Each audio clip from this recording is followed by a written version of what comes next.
सृष्टिकर्ता भगवान ब्रह्मा के मानस पुत्रों में है महर्षि अंगिरा। वे सृष्टा के अंगारोद्भव अंश स्वयं प्रधान अग्नि है। अतः उनके वंश में उत्पन्न ब्राह्मणों में प्रचंड तेज प्रश्रय पाता रहा है।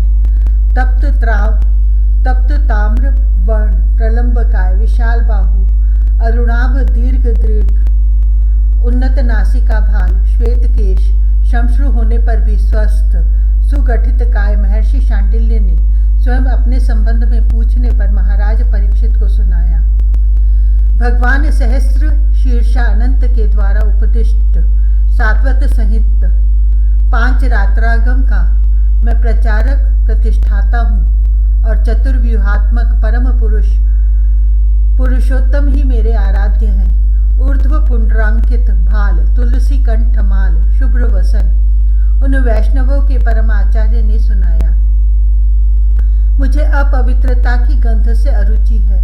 मैंने अपनी तपोभूमि को कोस मात्र चतुर्दिक पवित्र रखने की नित्य व्यवस्था का विधान किया तो इंद्र ने इसे अपनी सेवा मानकर सादर स्वीकार कर लिया। हिमगिरी का वह एकांत निर्जन प्रदेश मुझे प्रिय है। मुझे बहुत बुरा लगा जब सृष्टिकर्ता ने पौरोहित्य करने को मुझसे कहा। पौरोहित्य भी ब्राह्मणों में से किसी वेदज्ञ तपस्वी का नहीं, किसी राजा का या सामान्य क्षत्रिय का भी नहीं, गोपों का। मैं कदाचित ही कभी क्रोध कर पाता हूँ। भक्ति सूत्र के कर्ता को, 5 रात्र के प्रतिष्ठाता को प्राणी मात्र में अपने आराध्य के दर्शन न हो तो किसे होंगे। किंतु उस दिन मैं अपने क्षोभ को रोक नहीं पा रहा था। सृष्टिकर्ता क्या समझते हैं कि उनको शाप देने वाला कोई समर्थ ही नहीं है। वत्स, अपनी उत्तेजना शांत करके मेरी बात सुन लो। भगवान ब्रह्मा सर्वज्ञ है। ऐसा न भी होता तो भी उनके लिए अनुमान करना कठिन नहीं था। अवश्य उत्तेजना से मेरे दृग अरुण हो उठे होंगे और मुख पर आवेश स्पष्ट होगा। वैसे भी सुरों के उन पितामह को संकल्प की भाषा भली प्रकार अवगत है। उन्होंने अत्यंत स्नेहपूर्वक मुझे समझाया। जिस लाभ के लोभ ने वशिष्ठ जैसे ब्रह्म ऋषि को पौरोहित्य पद स्वीकार कराया था और वह पाने को मेरे दूसरे सब पुत्र उत्कंठित हो उठे थे, वही महत्तम अवसर पुनः आने वाला है। तुम एक बार ब्रज चले जाओ। मुझे आशा है कि वहां पहुंचकर तुम इस प्रस्ताव के लिए मेरा आभार मानोगे। मैं ब्रह्मलोक से धरा पर आया। मथुरा मंडल उस समय वृष्णि वंश के शासन में था और सुरों के प्रति, शास्त्रों के प्रति श्रद्धालु रहा है। वैसे यदुवंशी कार्तवीर्य अर्जुन के पूर्व से नैष्ठिक शैव होते आए हैं, किंतु त्रिलोचन गंगाधर भगवान महेश्वर तो वैष्णवों के परम आचार्य हैं। वे 5 रात्रागम के उपदेष्टा। उनके निष्ठावान उपासकों के प्रति मेरी सहज सहानुभूति है। अतः मुझे मथुरा मंडल में आने में कुछ सोचना नहीं था। मुझे श्री हरि की नित्य सान्निध्य प्राप्त पावनपुरी मथुरा में भी रहने का आदेश नहीं था। सृष्टा जानते थे कि मैं स्वभाव से अरण्यानी हूँ। नगर कितना भी पुनीत तीर्थ हो मेरे उपयुक्त नहीं हो सकता था। यमानुजा भानुनंदिनी के कूल पर मथुरा के सम्मुख ही महावन में गोपों का आवास था गोकुल। मुझे यहीं आने का आदेश सृष्टिकर्ता का था। बस मैं गोकुल में पहुंचते ही चौंक गया। ब्रह्मलोक से चला तो मन में था, धरा का कोई भी अंचल मेरे आश्रम से अधिक पुनीत नहीं हो सकता। वैसे परात्पर पुरुष के अवतीर्ण होने की सूचना ने मुझे पौरोहित्य के लिए प्रलुब्ध कर दिया था, किंतु मेरा मानस बहुत उलझन में था। भगवान श्री हरि का अवतरण इस व्यवस्थित मनवंतर की वर्तमान 28वीं चतुर्युगी के इसी द्वापरांत में मथुरा में होना है, यह बात सुरों में तथा महर्षियों में सबको ज्ञात थी। उस यदुकुल के पौरोहित्य को प्राप्त करने का सौभाग्य आशुतोष प्रभु प्रसन्न होकर अपने साक्षात शिष्य महर्षि गर्ग को दे चुके थे। अब प्रजापति ब्रह्मा ने मुझे गोपों के पौरोहित्य का आदेश देकर जो आश्वासन दिया था उसका क्या अर्थ था मैं समझ नहीं पाता था। मैं अपने मनोमंथन में मग्न न होता तो बहुत पहले चौंकना चाहिए था मुझे। गोकुल की यह भूमि, यह ब्रजधरा क्या मर्त्य लोक का अंश है? यह अणु अणु में आपूरित चिन्मय भाव, मैं कब तक वहीं समाधिस्थ बैठा रहा, मुझे स्मरण नहीं। मुझे अपने हिमगिरी के तपोवन की तो मुझे स्मृति कहाँ से आती? ब्रह्मलोक जहाँ से मैं अभी अभी आया था वह तुच्छ लगा मुझे। यह श्रीहरि का साक्षात धाम धरा पर आ गया है। मुझे अब तक पता नहीं था इस दिव्य धाम में रहने वाले किसी स्वपच का भी पौरोहित्य करने को मैं प्रस्तुत था। मुझे तो गोपनायक के पौरोहित्य का आदेश दिया गया था। परीक्षित, तुम सम्राट हो, तुमने भूमि के दूसरे उत्तम स्थान तथा तीर्थ भी देखे हैं और अब ब्रज में आ गए हो। श्री कृष्णचंद्र ने गर्भ में प्रविष्ट होकर तुम्हारी रक्षा की है। तुमको भी अभी इस दिव्य भूमि का वास्तविक स्वरूप समझने देखने में समय लगना है।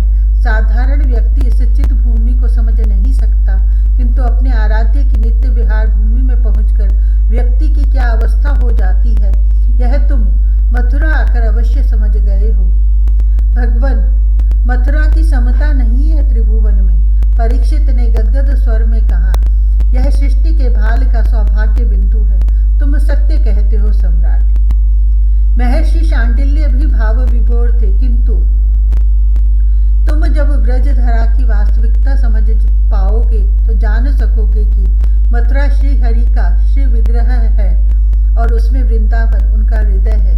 मैं गोकुल के पार्श्व में पहुंच गया था। वहां के तृण तरु लताएं, पक्षी पशु पिपीलिका तक जहां दृष्टि पड़ती थी पद वहीं रुक जाते थे। मेरी अवस्था ऐसी थी जैसे कोई किसी दुर्गंधित स्थान का निवासी सहसा पुष्पित सुर कानन में पहुंच जाए और एक एक पल की सुरभि उसे अपने समीप ही खड़े रहने का आग्रह करती पर प्रतीत हो।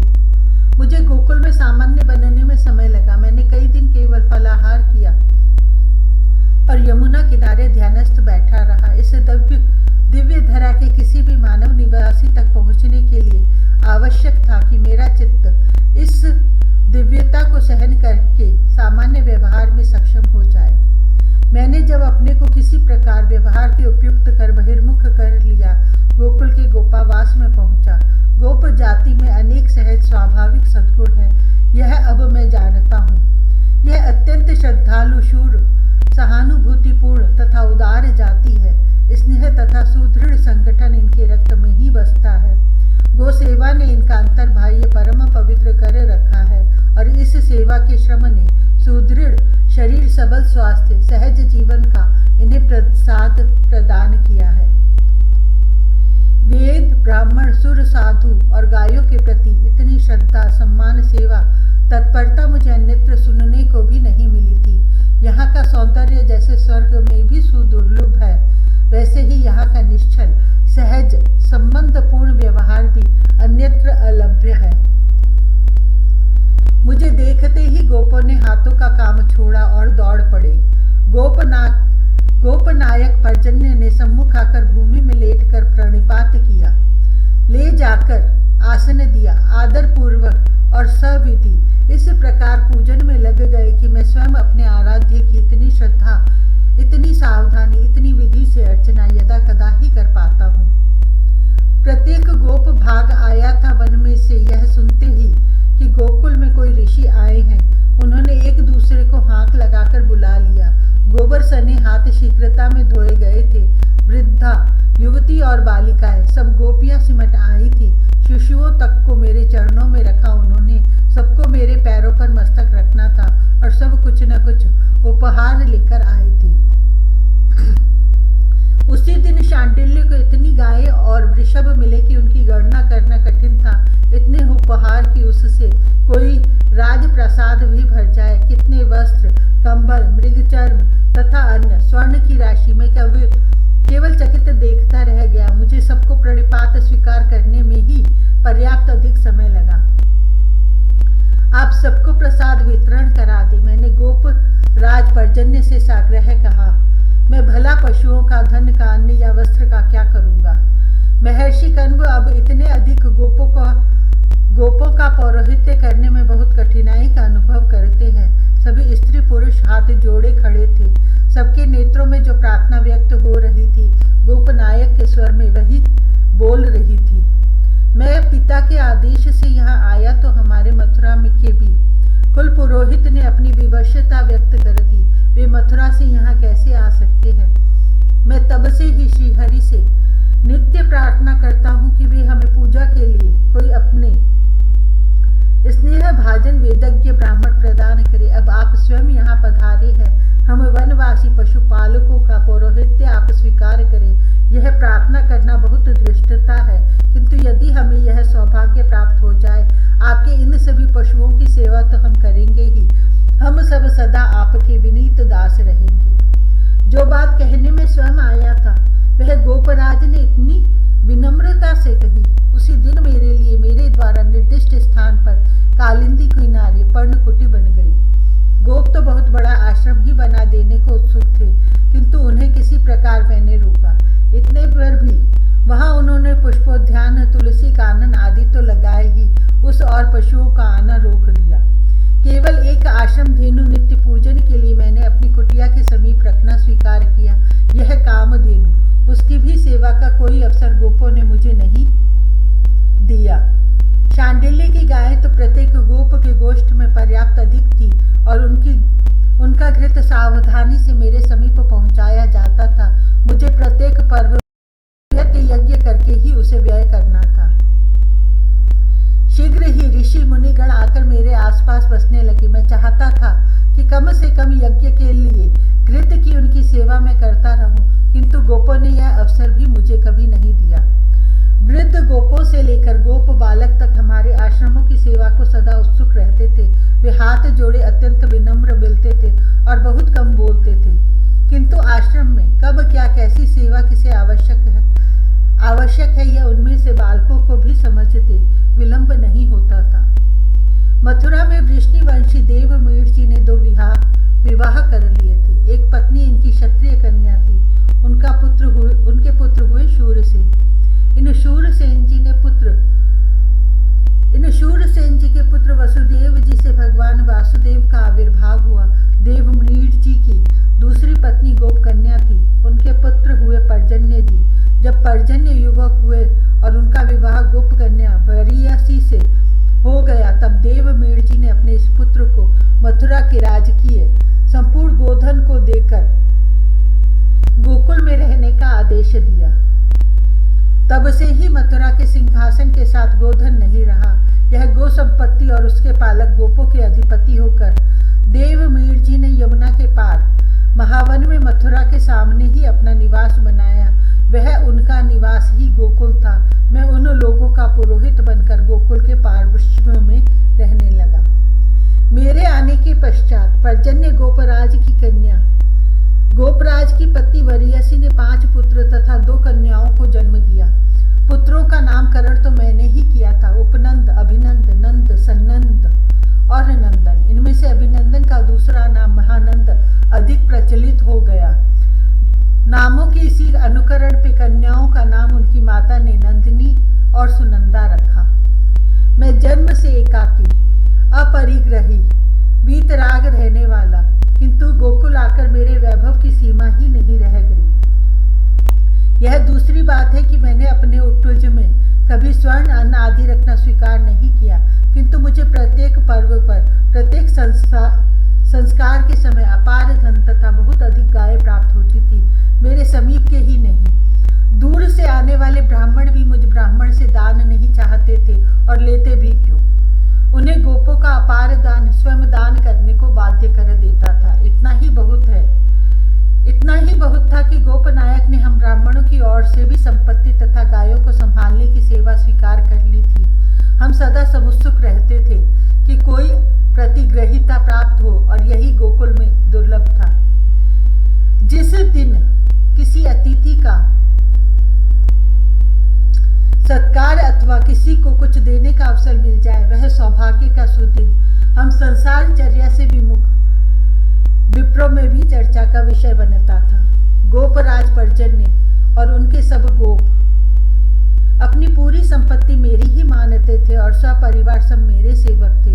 उन श्रद्धालुओं की कल्याण कामना मेरे मन में बनी रहती थी। यह आश्चर्य की बात नहीं है। प्रेम तो परम पुरुष को भी वश में कर लेता है और मैं तो सहज स्वभाव से सदैव ब्राह्मण कुल में उत्पन्न हुआ और गोपों में से प्रत्येक श्रद्धा की प्रीति की मूर्ति था। गोप जाति में सगाई तो अनेक बार बच्चे के जन्मते ही हो जाती है। विवाह के लिए भी अधिक बड़े होने की प्रतीक्षा नहीं की जाती। व्रजपति पर्जन्य के पुत्रों का विवाह शीघ्र हो गया। दोनों कन्याएं भी उत्तम गोप नायकों को उन्होंने विवाह दी। मुझे अपने इस अत्यंत दीर्घजीवी देह के कारण अनेक बार दुखी होना पड़ा है।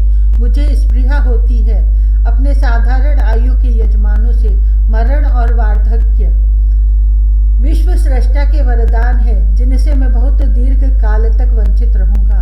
वार्धक्य उन वासनाओं से सहज परित्राण दे देता है जिन्हें जीतने की में हम मुनियों को कठोर पड़ता है। नेत्र, कर्ण, रसना, नासिका की शक्ति क्षीण हो जाती है। तृष्णा बड़ी न हो तो संसार के विषय स्वयं छूट जाते हैं और अंतर्मुक्ता अप्रयास सिद्ध हो जाती है। मृत्यु तो देह के बंधन से भी मुक्ति ही है। स्वयं बने रहो और अपने प्रियजनों का वियोग सहन करो। यह स्थिति कितनी कष्टकर है इसे मैं बहुत अच्छी प्रकार अनुभव करता हूँ। महर्षि शांडिल्य अत्यंत गंभीर हो गए। इन परम भागवत ज्ञान निर्दग्ध मोह को भी यह व्याकुलता इनके स्नेह के ही कारण है। 2 क्षण रुककर महर्षि ने कहना प्रारंभ किया। मुझसे पर्जन्य ने अनुमति ली और मैंने प्रसन्नता पूर्वक उनका अनुमोदन कर दिया। जब पुत्र योग्य हो जाए तो पिता का कर्तव्य है कि उसे सांसारिक दायित्व देकर स्वयं भगवत भजन में लगे। युवा पुत्र को भी अपने आदेश के पराधीन रखकर अधिकार की भोग लिप्सा व्यक्ति को वार्धक्य में संतान के उचित बौद्धिक विकास में बाधक होती है और अनेक बार संतान का पिता के प्रति आदर अवरुद्ध कर देती है। व्रजपति पर्जन्य ने मेरी अनुमति पाकर पूरे व्रज के गोपों को एकत्र किया। व्रजराज का पद कोई राज्य का उत्तराधिकार तो है नहीं कि वह बड़े पुत्र को ही दिया जाए अथवा उसे लेकर कोई विवाद हो। जो भी गोपों में सर्वप्रिय हो, जिसे सब पसंद करे, वह व्रजराज। पर्जन्य के ज्येष्ठ पुत्र उपनंद सब प्रकार योग्य थे, किंतु प्रबंध का दायित्व वहन करने के प्रति उनकी अरुचि थी।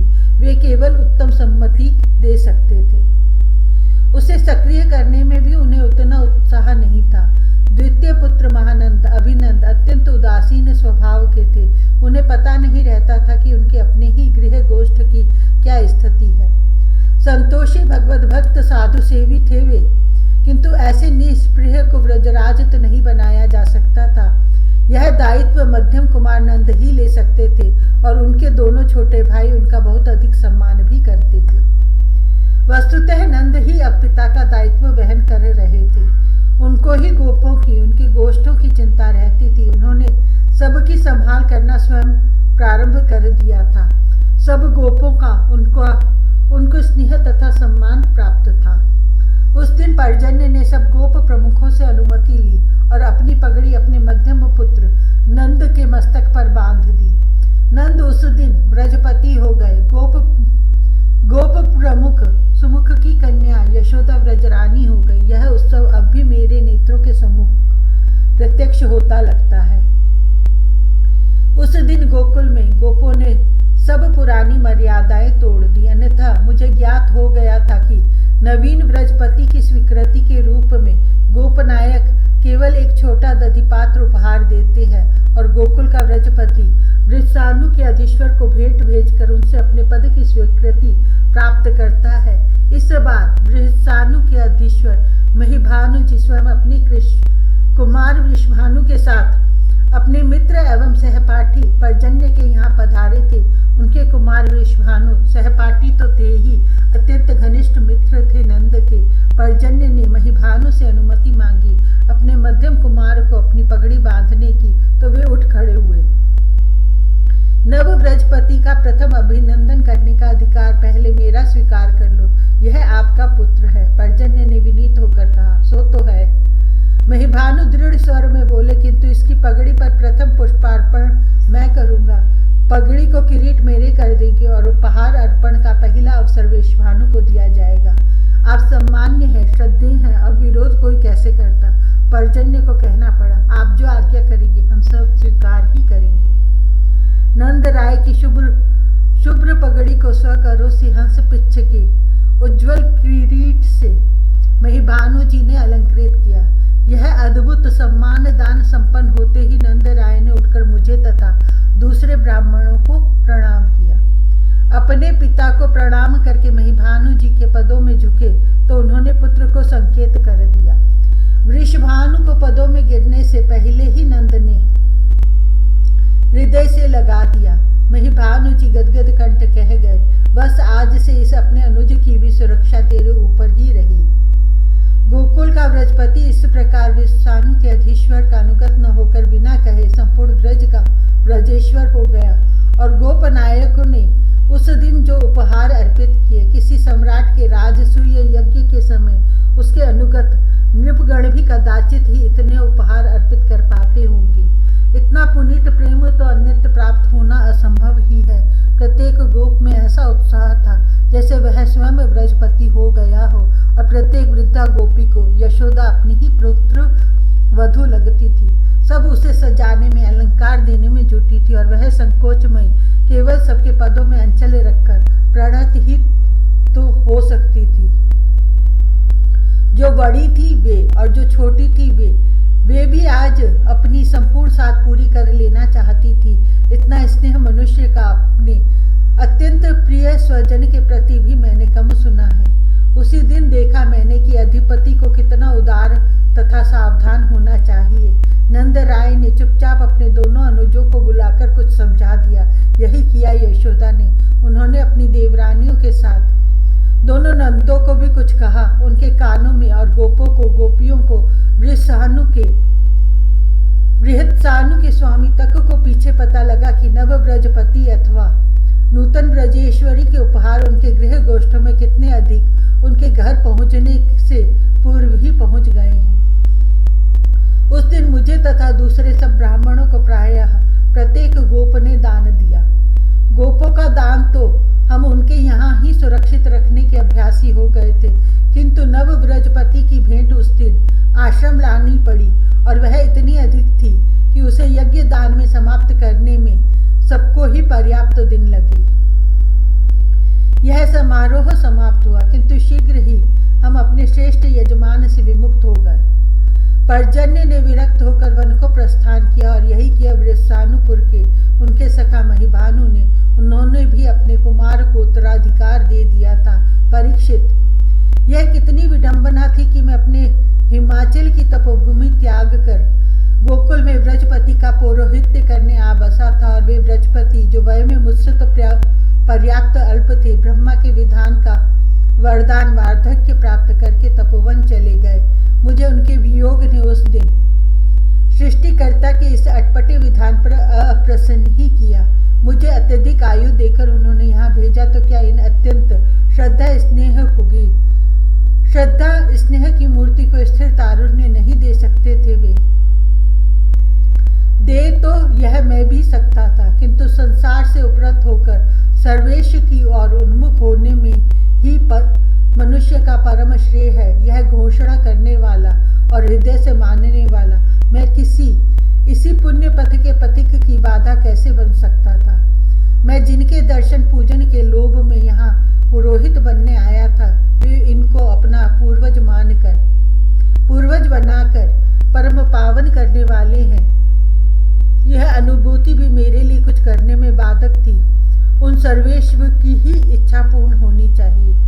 मैंने ही नहीं, संपूर्ण ब्रज के एक जन ने और संभवतः गायों ने, वृषभों तक ने अनुभव किया कि स्नेह, श्रद्धा, सत्कार, सावधानी सब में पुत्र पिता से बहुत बड़े चढ़े हैं।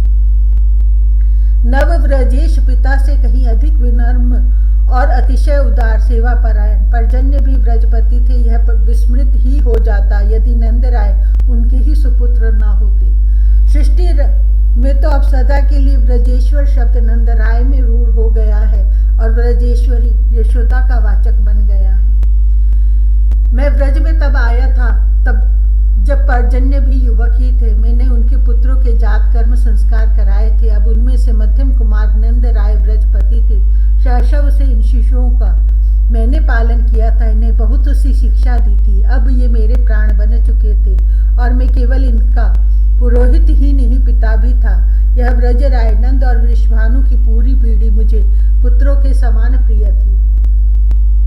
पुरोहित इसीलिए पुरोहित कहा जाता है क्योंकि यजमान से भी पहले वह उसके लौकिक पारलौकिक हित की चिंता रखता है, यजमान के हित के प्रति सचेत रहता है।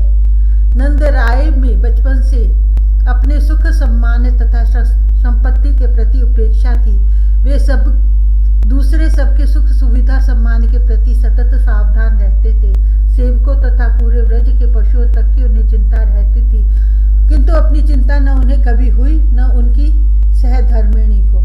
अतः अपने इस प्रधान यजमान की चिंता मुझे करनी ही चाहिए। इसके परलोक की चिंता तो मैं क्या करता, इसके परलोक का परम आधार ही तो मुझे पुरोहित बना लाया था, किंतु इसके लोक की चिंता करने में भी मैं असमर्थ निरुपाय हो गया।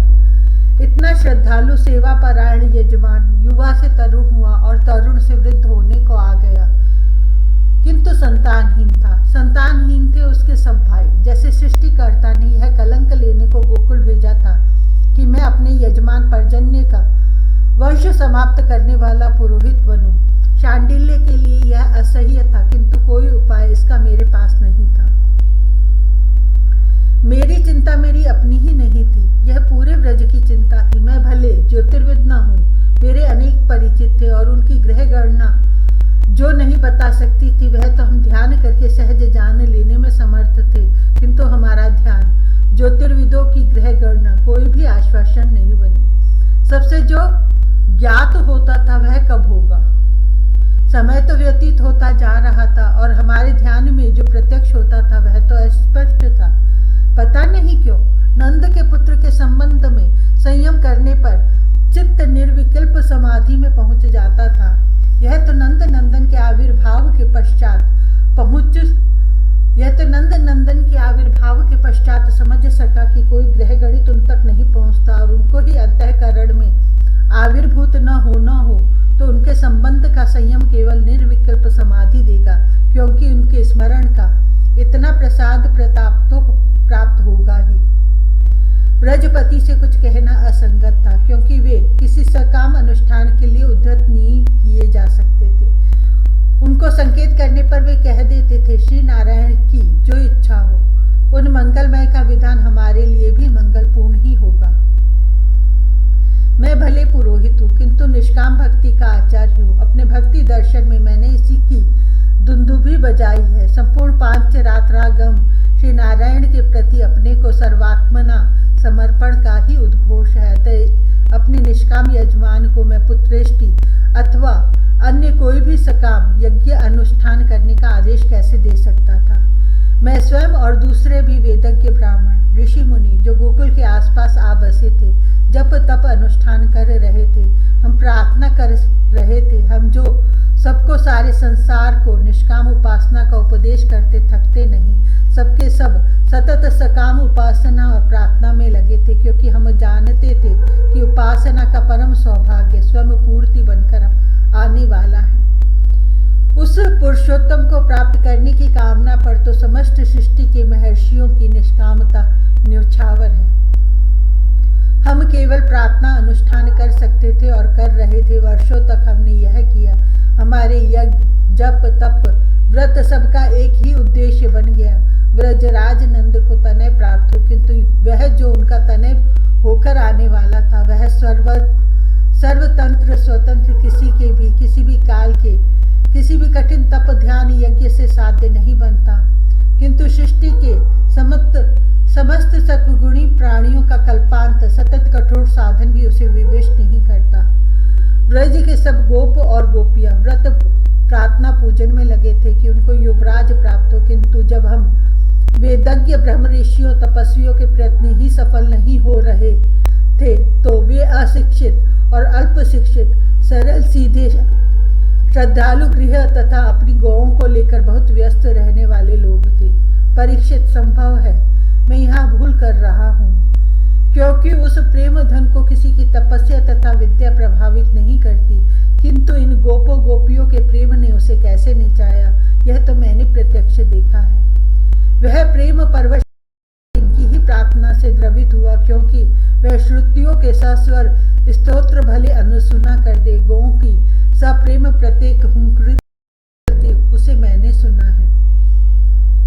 मैं यह निश्चय पूर्वक कह सकता हूँ कि हम तपस्वी साधन संपन्न ब्राह्मणों की उपासना प्रार्थना असमर्थ हो गई होती, हम असमर्थ ही थी, किंतु उसके अपने भोले गोप उसे पुकार रहे थे। उसको अंक में लेने को आतुर गोपियों के कंठ उसको पुकारते पुकारते सूख रहे थे। अतः वह अपने नित्य धाम गोलोक में स्थिर रह नहीं सकता था। व्रज धरा उसे पुकारे तो वह व्रज युवराज आविर्भूत हुए बिना रह कैसे सकता है। अतः हमारे मध्य आश्वासन बनकर एक दिन अकस्मात भगवती पूर्ण